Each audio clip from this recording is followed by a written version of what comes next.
Today on Animal Fact Files, we're talking about bees. Most people know bees as the busy, honey-producing animals, but that's just barely scratching the surface on bees as a whole. Bees are sometimes referred to as vegetarian wasps. They're classified in the same order as wasps, but they form their own group in which all bees are classified. This is called a clade. A clade is a group of animals in which all known species of that group can be traced back to a single ancestor. And the clade name for bees translates to flower-loving, which is pretty dang apt, even though some bees aren't actually vegetarian. There are somewhere around 20,000 classified bee species, so there's plenty of opportunity for diversity. While a handful of bee species are known to eat meat, such as vulture bees, most do eat flower-related materials such as nectar, pollen, and flower oil.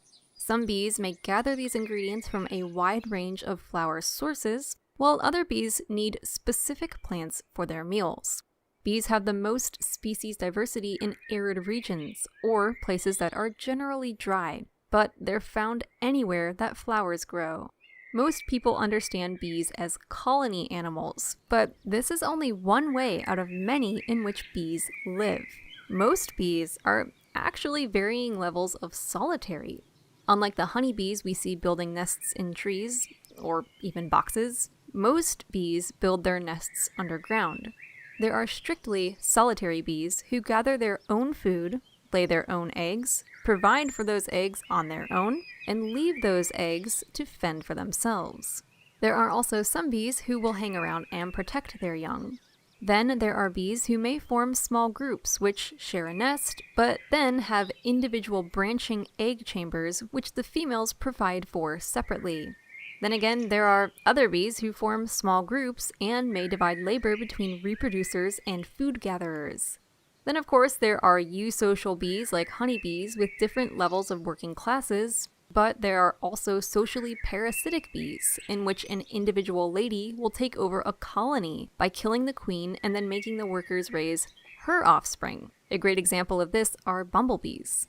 There are other forms of parasitic bees too, like cuckoo bees, who lay their eggs in the egg chambers of other bees, meaning their young will grow, while the original babies perish. Hopefully that very brief rundown has squashed any notions you had that all bees are colony animals. At the end of the day, even if they aren't the bees from which we humans gather honey, all bees are important to us because they help us make our food. So be sure to thank the bees you see, even the ones who don't produce honey. Like wasps, only female bees can sting. This is because a bee's stinger is made up of the ovipositor, or the egg-laying structure, which males don't have. Honeybees are only able to sting once, as their stingers are barbed and become lodged in the flesh of a victim. But other bee species are able to sting multiple times. Bees undergo complete metamorphosis, beginning life as eggs and then transitioning to the larva, pupa, and adult stages. Many bee species overwinter in their final larva stage. These bees may spend years underground waiting for the best conditions outside for reproducing. Other bees overwinter as adults and emerge in the spring to mate. Male bees are smaller than females and typically shorter-lived, though a bee's lifespan can be determined by factors such as season, their position in the colony, and more. Queen bees, for example, can live 6 years, while workers may live 3 to 6 weeks in the summer to 4 months in the winter. In one season, in places where flowers are abundant and stick around for a while, there can be multiple bee generations. But in colder areas, there may just be a single brood.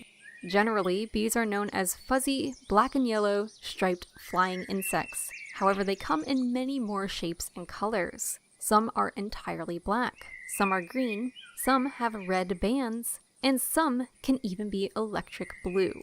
For more facts on bees, check out the links in the description. Give a thumbs up if you learned something new today, and thank you for watching Animal Fact Files.